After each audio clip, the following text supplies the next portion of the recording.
Call the regular Board of Education meeting to order. Would you please stand for the Pledge of Allegiance? I pledge allegiance to the flag of the United States of America and to the republic for which it stands, one nation, under God, indivisible, with liberty and justice for all.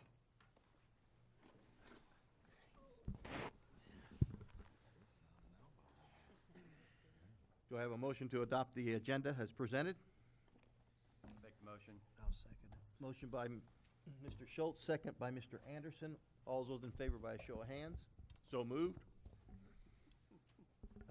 Item 3A, citizens' participation. Dr. Henry. We had no requests for participation per policy BDDH. Item 4A, written communication. Thank you, Mr. President. We had no written communication either. Item 5A, military liaison update. Good afternoon, good morning, good evening, sir. Just a couple quick ones if we could. I had a couple slides I wanted to run by you if I could. First off, we're very proud of the fact that we've got, of the 9 schools you see up there, we've gotten great response from a lot of your military units on the installation and the PI program, Partners in Education. And I tell you that, the soldiers and the servicemen out there at Fort Leonard would really consider it a privilege to get into our schools and assist in any way they can. So next slide. And what I'd like to do is show you a few things. Obviously first day of school was very important with all the units in the schools. This one was at East Elementary. Next slide, please. Again, another unit. Some of the units that you see are some of the schools. We've got 2 or 3 units that are participating at that one school. Again, this was B Company 43rd AG Battalion. Next slide. The Waynesville 6th Grade Center, Military Police Brigade, HHC helping out. Next slide. And then also the football game for the high school. And then our last slide, I believe, was a show that just recently was with Patriots Day out at Partridge Elementary School. So great participation. The PI units are very enthused about being out there helping the schools. So I think that was the last one, if I could. And then also, just as a follow-up, I'd like to, Dr. Henry, we had some of our embedded students show up at the fort today. So we'll get those Great. out into the right. fitness areas and the intramural and in the marketing and all the other places we go. We got a handful of them out there.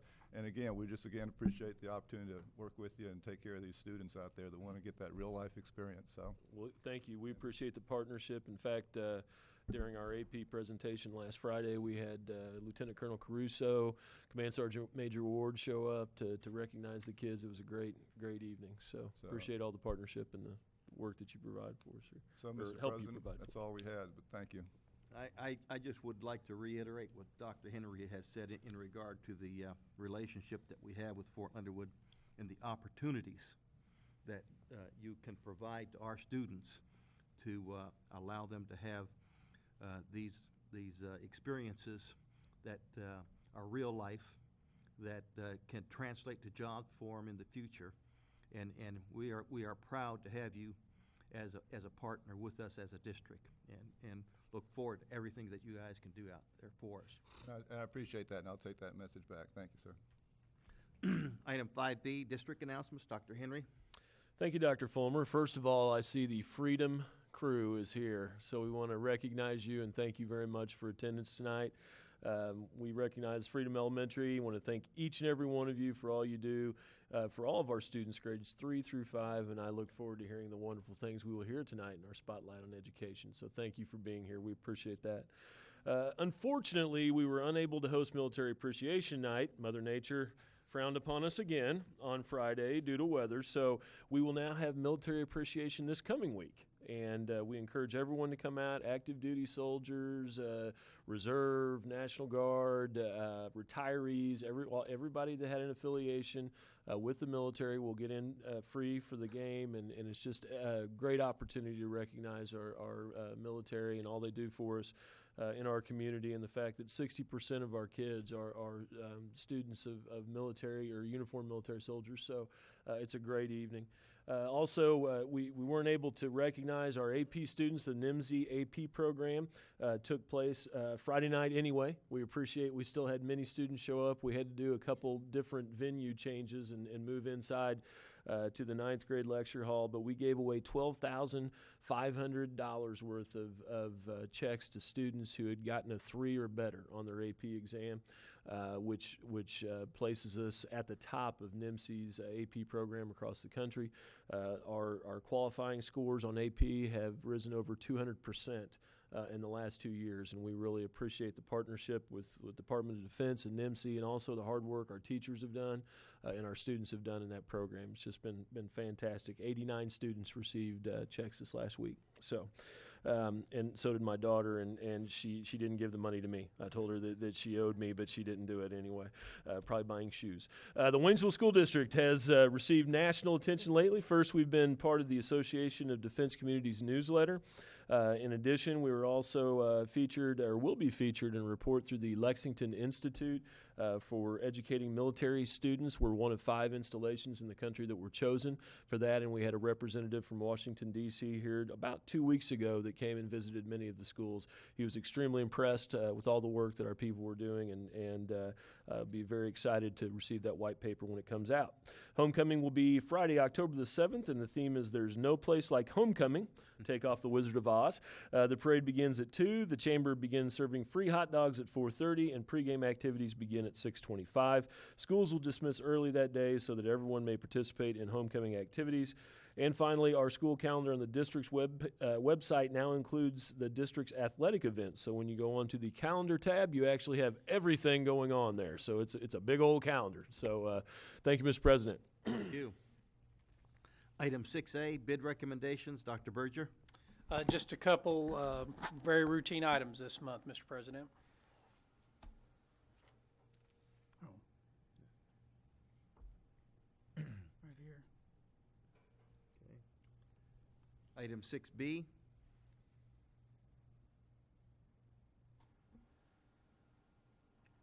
I'm catching up. Thank you very much, Mr. President, again. September 10th, 2016, the financial report with Missouri Securities and Investment Program, $39,045,181.95. CDs with the Bank of Crocker, $10.5 million. General account, $3,798,734.10. Payroll account, $34,226.22. Insurance account, $546,321.17. Total funds for September 10th, 2016, $53,924,463.44. Questions? Item C, D, E, and F are study session minutes, regular session minutes, closed session minutes for the August meeting. Unless there is any concerns, we will approve the consent agenda as presented. So moved. Do I have a motion to approve it? Make that motion. Motion by Mrs. Swant, second by Mr. Quinn. All those in favor by show of hands. I didn't need to do that. Item 7A, spotlight on education. Mr. Beechamp. Beechcamp. All right, good evening. Can I have my recipients come up here, please? All right, Freedom Elementary is delighted to nominate Cindy King and Veronica Vergara as recipients of the September CTA Spotlight on Education Award. These ladies are the co-facilitators for the Freedom Elementary steering team. Mrs. King and Ms. Vergara spend many hours improving student learning, not only for their own classrooms, but also for the entire student population at Freedom. They have recently been working to transform the steering team into a true data team. The Monday morning meetings include data analysis and discussions surrounding research-based teacher instructional strategies. Mrs. King and Ms. Vergara are valued members of the Freedom family and are appreciated for all they do. CTA is honored this evening to award both Mrs. Cindy King and Ms. Veronica Vergara as the CTA Spotlight on Education Award recipients for Freedom Elementary.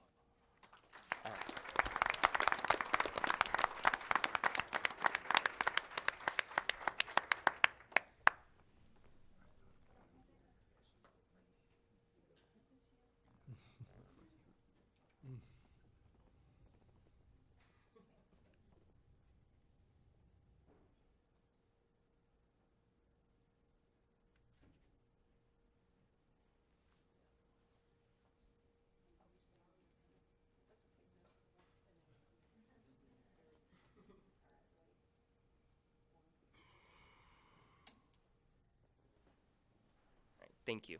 Thank you. Item 8A, bus inspections and recognition. Dr. Berger. Thank you, Mr. President, and Mr. Wilkins, just let you drive on this. Pun intended. I was gonna say Pun no intended. Good catch. Thank you, Mr. President and Dr. Berger. If I could get George Johnson, our head mechanic, Zach Tronstad, or Aaron Tronstad. See what happens. And Zach Wall. Yeah, I had it right. But back in May, March in 2016, the state of Missouri, throughout the state of Missouri, inspected the school buses for safety. There were 12,014 buses that were presented. Out of that, there was an approval rate of 89.9%. For us, our buses were inspected. We had 71 buses that were inspected. We received 100% for it. And the telling fact to all this is that all the buses went out and ran their regular routes, and then were brought back in, and then the Highway Patrol inspected, after that. So that was very impressive in its own, and it's a testament to these gentlemen. So back in July, I was able to receive 2 awards at the Missouri Association for Pupil Transportation. The first one was for the Highway Patrol, and it just recognizes the Waynesville R-VI School District for commitment to the provision of safe transportation to the children of Missouri, as evidenced by a score of 9% or greater approval rating during the 2016 school bus inspection program. And again, we went above and beyond those limitations. And then again, also we received one from the Department of Elementary and Secondary Education, where the Waynesville School District, for exemplary school bus maintenance program, is evidenced by compliance with 100% for 1-year passage of Missouri school bus regulations safety standards during the spring 2016 school bus inspection conducted by the Missouri State Highway Patrol. So again, it's a great testament to these gentlemen and what they've done to help educate our staff and put things together to accomplish this, to make sure that our kids are safe going to and from school. So again, thank you guys for a job well done.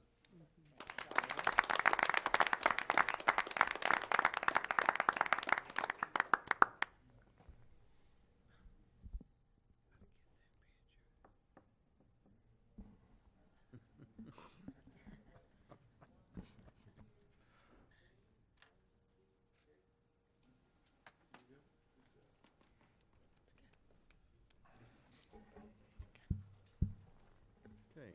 Item 8B, Aspiring Administrators Program. Ms. Bales. Thank you, Mr. President. The district started the Aspiring Administrators Program back in 2013 in an effort to provide staff members that had a desire to become an administrator the opportunity to learn more about building level leadership and to develop their own personal leadership skills. To date, we have had 25 staff members participate in the program, and tonight I have a few of our aspiring administrators here to share a presentation with you and their own personal experiences about the program.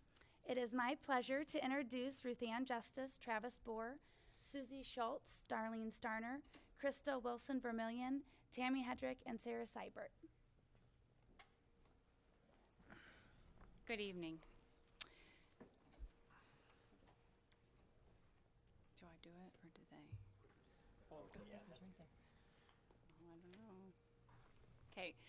To be an aspiring administrator, there are some criteria, and you have to be within 12 hours of a master's program in school administration. You have to have 2 years minimum classroom teaching experience. You have to have served on the district or building committee, and this program cannot be done in conjunction with the Leadership Academy. The themes of the program are principal leadership, Common Core, and learning how the standards spiral with each other, getting to observe some high quality instruction, as well as the assessments at all the different levels. We also learn about finance and personnel, school law, and the importance of confidentiality. We get to experience school climates at each building and their cultures, and how to create a good school climate in each building. And we work on communication with parents and staff and teachers and just with each other. And then also technology is a big key component. And my colleagues are going to talk a little bit more about some of these things. Okay, process and duties. The program begins, of course, with an interview. In fact, there are 3 separate interviews during our admin year. One to make application to the program, one at mid-year as intended to be a reflection upon how the year is going, and then again at the end of the program or near the end of the program during the summer school experience, where again you go back and interview and explain what you're learning and reflect upon your experience. In the August preceding the year of your administration experience, you have an orientation to the program where the entire thing is explained in general, but perhaps the most valuable part of that is visiting each school, since most of us are at a singular school site almost all the time. Getting to visit these locales before you sub is really important and helpful. And then finally, personally, one of the most powerful things in the program was the job shadowing. This involved, of course, going to buildings, spending a half day or perhaps a whole day with an experienced professional administrator and being with them as they work through and solve problems. And then, of course, when time allows, those administrators explain why they made the decisions they made. That's extremely powerful and informative and really one of my favorite pieces of the program. An aspiring administrator must attend 4 supervisory duties after school, 2 at the elementary school, such as a curriculum enrichment night and a music performance, and 2 at the secondary level, such as a football game and a baseball game. This is a great experience to see the different levels and see where they fit. You must attend 1 school board meeting, and that's in addition to your building school board night. You must attend 1 leadership meeting at the administration building and a district-selected professional development. The aspiring administrator will sub for principals all over the district, so at the beginning of the year, they will observe a building administrator at each building. This is a great time to experience the different culture climates at each building. For myself, after teaching in a primary setting for 11 years, this was a great opportunity to just see how the high school performs on a daily basis. We were also given a topic by our administrator to present at faculty meetings, along with facilitating the data days within our buildings. During that data day, we were asked to create a team building activity to stir up some collaboration and unity within our building of the teams and across the building. We were also given 2 book reviews where we met with a facilitating administrator, and those gave us some rich conversations with that experienced administrator about question and answer session and different things that we've been through and things that we were able to ask from our chapter review. And then the best experience, of course, was during our summer school internship. That gave us some experience in some of the legal issues sometimes that arise on a daily basis, and the protocols and the channels to place that paperwork and the follow-up that is in need. During the job shadowing experience, we get the opportunity to do teacher evaluation and see what that process looks from the administrative standpoint. I got the chance, and I'm sure it worked the same for everybody else, where we would go and observe great teachers doing wonderful things and then get the opportunity to afterwards discuss with an administrator what they saw and versus what we saw and what we thought the teacher was doing in terms of the rubric and how they were doing. This really gave us the chance to develop a deeper view of that, the evaluation process and how it aids in growing teachers. A big part of the experience is working with students in discipline situations. You certainly get the opportunity to understand what due process looks like and really get deep into any situations that come about. I think one of the greatest things that came about with working with discipline was you start to develop a much broader view of what discipline looks like. It's not about the consequences, it's about figuring out what's motivating that behavior and how can we help the student, the teachers, and maybe even the family, so that we can help this student be successful. And sometimes that means even just for that day that you're in that building, looking at what resources in the school and the community you can bring together to support that student. And I think that was a really great building experience for me. Also, you get the experience of gaining or maintaining confidentiality in some really tricky situations and making sure that students are respected throughout the whole process. Likewise, many of us got the opportunity to work with administrators during the interview and screening process and understand it from a different point of view than the person sitting there answering the questions. Good evening. In preparation and feedback, we are given 2 opportunities a year to provide feedback on our strengths and weaknesses of our experiences within the buildings. And as Travis had mentioned earlier, it's an opportunity for us to grow more in a leadership role, not only within our building, but also within all the buildings within the district. In preparation for what it takes, it is a huge time commitment for us, which we want to do. That's why we're here. Not only do we have to ensure that we can effectively communicate with our substitutes, leaving rigorous curriculum for them to do in our place, but we also take the time to make sure that we're effectively communicating with the building administrators what's going on in the building, sometimes during the day. Oftentimes we even call them personally outside of the contracted time or the next day for follow-up, just to see if we handled certain situations correctly, to get their feedback so that, again, we can continually self-assess our progress as being the best effective communicator and effective building leader as we possibly can. I would like to close with summer school. Each aspiring administrator is assigned a school during the summer. During our year of the internship, we have shadowed administrators. We've attended professional developments, collaborated with book studies that included research, evaluation, application. Along with substituting for administrators, this all leads up to a more full-time experience during that summer school time. We run the summer school from the ground up. We receive on-the-job coaching. We use problem-based learning with real-world practice.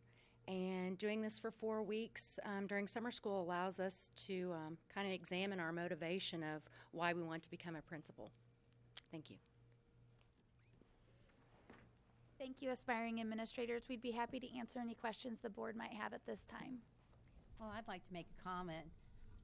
It's great to see each and every one of you here and taking this opportunity and leadership. The Board of Education requested that we have some programs presented to us, and we were very much interested in hearing from the aspiring principals. We also appreciate our principals in the school district that provide leadership every day for our students and for our community. And we know they are mentors to you, but it's imperative that we have good leaders. And so this experience is giving you that valuable time to learn about all aspects of it. One thing that wasn't on the list, though, was talking before the Board of Education. And so it is a little nerve-wracking to get up and make those types of presentations. But we just want to say thank you. Thank you for taking the extra time beyond your classroom duties to fulfill these responsibilities and learn more about education. We hope that you find your place as a building principal or in a leadership position of your choice in the future. Thank you for being here tonight.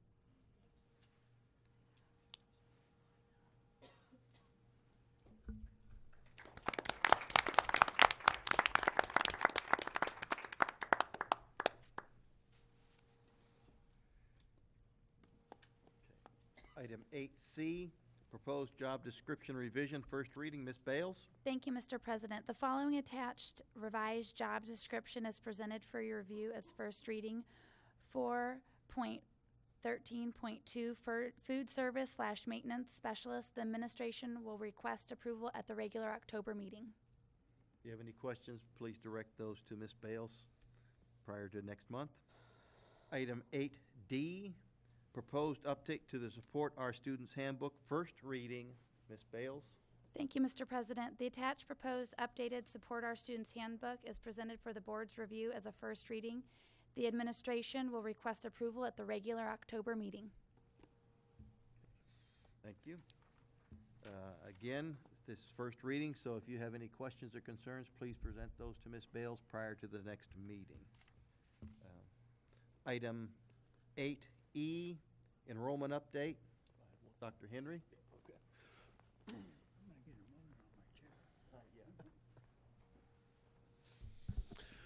Thank you, Mr. President. Just to show you, I updated you in August. Want to do this again in September because we're closely monitoring our enrollment over the course of this school year. We are very actually surprised and pleased over the fact that we did end up thus far at 5827 right here to start the year. How that happened, we were very accurate, unfortunately, in our predictions on what would happen on Fort Leonard Wood. However, our enrollment in town has stayed much higher than we anticipated. Even had some news today that there's another 200 or 300 folks through reserves might be moving on the installation and might give us some more students there also. So there's certainly some positives to this. But 5827 starting very close to where we were last year at this point in time. You can see that there are, with the federally connected living on Fort Leonard Wood, that is down. That's this area right here. That's down this year as compared to the previous year. We've held very steady as far as the federally connected living off Fort Leonard Wood, and we've also, our civilian students have actually grown a little bit. And then you can see down here in the corner, that right there, that's the percentage of totally federally connected students in the change over the prior year. So actually things are looking fairly good as far as our enrollment goes, and we're going to keep our fingers crossed that continues. As you can see right here, this kind of summarizes in data the trend that I was mentioning. I know that probably Mrs. Hayes and Mr. Morris are out there saying the vacancy light has been turned off, but you can see as East and Freedom has continued to grow, we have some growth in Williams. Partridge now has become our largest building on post, and you can also see Wood has done kind of that decline that we've mentioned there. Our middle school is actually lower than it's been in some time. High school's held pretty steady as compared to last year, and we have picked up a few more students in Piney Ridge. So any questions you would have? I know that enrollment for not only funding but federal impact aid is extremely important. So any questions on those trends? No questions. Okay. Just a reminder that enrollment has held very steady, but the drop in enrollment on base, which would be our A students, there's a Correct. significant amount of funding loss due to that drop of numbers, even though as a whole the district is holding steady, and we're very happy about that. Right. But we'd be really happy about it if all of those were still on base. Numbers on base, yeah, that is correct. Right. Item 9A, we are in action items. Proposed revision to the 2016-17 staffing plan. Ms. Bales. Thank you, Mr. President. The following proposed revision to the 2016-2017 staffing plan is presented for your review and consideration. Administration recommends the addition of one part-time nurse at East Elementary School to the 2016-17 staffing plan. Okay. Any questions? Do I have a motion? Motion by Mr. Anderson. Do I have a second? Second by Mr. Keeling. All those in favor by a show of hands? So moved. Item 9B, proposed job description, second reading. Ms. Bales. Thank you, Mr. President. The following job descriptions are presented for second reading. 4.06.3, Transportation Dispatcher. 4.07.1A, Transportation Secretary. 4.07.1B, Transportation Secretary. 4.07.2, Routing Specialist / Driver Trainer. The administration requests approval of the above job descriptions as presented. Any questions? Do I have a motion? Motion by Mr. Keeling. Do I have a second? Second by Mr. Schultz. All those in favor by a show of hands? So moved. Item 9C, MSBA Board Policy Update, second reading. Dr. Henry. Thank you, Mr. President. There were several procedures and policies in the first reading last month. Just as a reminder, this is the policy batch that does deal with the uniform grant guidance for federal funds. When you use federal funds on projects, you must follow uniform grant guidance, or you do run the risk of losing those. And as we well know, we're approximately 35% federally funded, which is much different than many schools in our state. So this is or these are the policies that are now have the uniform grant guidance attached to them. Okay. Any questions? Do I have a motion? Motion by Mr. Keeling. Do I have a second? Second by Mr. Quinn. All those in favor by a show of hands? So moved. Item 9D, date change for March board meeting. Dr. Henry. Thank you, Mr. President. I've noticed that this must be a 2-year cycle. I looked back in 14 at our board agendas, and the same thing happened in March. That is when myself and Dr. Berger will be in DC at the NAFIS conference for our advocacy on the Hill. So we're asking the board to move that to March 27th of 2017. Oh, I thought that was spring break and you was in No, shore. I wish. No, I'll be on a coast somewhere, but not the Gulf Coast. Yeah. Any questions or concerns? Do I have a motion? Motion by Mr. Keeling. Do I have a second? Second by Mr. Schultz. All those in favor by a show of hands. So moved. Item 10A, there is a need to move into closed session as allowed by RSMO 610.021. Section 1, legal. Section 3, hiring, firing, and disciplining or promoting of employees. And Section 13, individual personnel records and performance ratings. Do I have a motion to go into closed session? Motion by Mr. O'Reilly, second by Mr. Quinn. Roll call. Mr. Yes. Yes. Yes. Yes. Yes. Yes. Yes. So moved. We'll adjourn to closed session.